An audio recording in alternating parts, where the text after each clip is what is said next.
चार के अधिकारी स्वप्निल सावंत जी मौजूद हैं। आइए उनसे जानना चाहते हैं कि पूरा मामला क्या है। यहाँ पे अवैध झोपड़े बांधे हैं, उसके ऊपर अभी कार्रवाई शुरू है।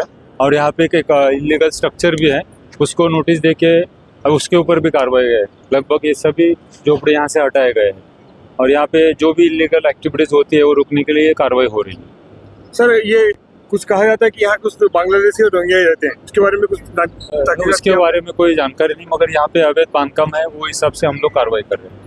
Yes, thank you. इथे जी लोक राहतात ते त्यांचं असं म्हणणं आहे की तुम्ही त्यांना नोटीस नव्हती दिलेली की थोडं कारवाई करण्याचा अच्छा, याची हे आम्ही कमीत कमी तिसऱ्यांदा कारवाई केलेली आहे। एकदा बांधकाम हे कच्ची झोपडे आहे, तेव्हा आम्ही खरं तर सप्टेंबरच्या अगोदर पण कारवाई करणार होतो, पण पावसाळ्यानंतर करायचं ठरवलं म्हणून आज केलेली आहे। नाही, पण तुम्ही आज जी कारवाई करताय त्याच्या अगोदर तुम्ही नोटीस का नाही दिली असं त्यांचं म्हणणं आहे। कुणाला नाही, आम्ही ती जी बाजूला जे स्ट्रक्चर उभं आहे त्याला नोटीस प्रस्तावित केलेली आहे, ते कारवाई आम्ही केलेली नाही आहे।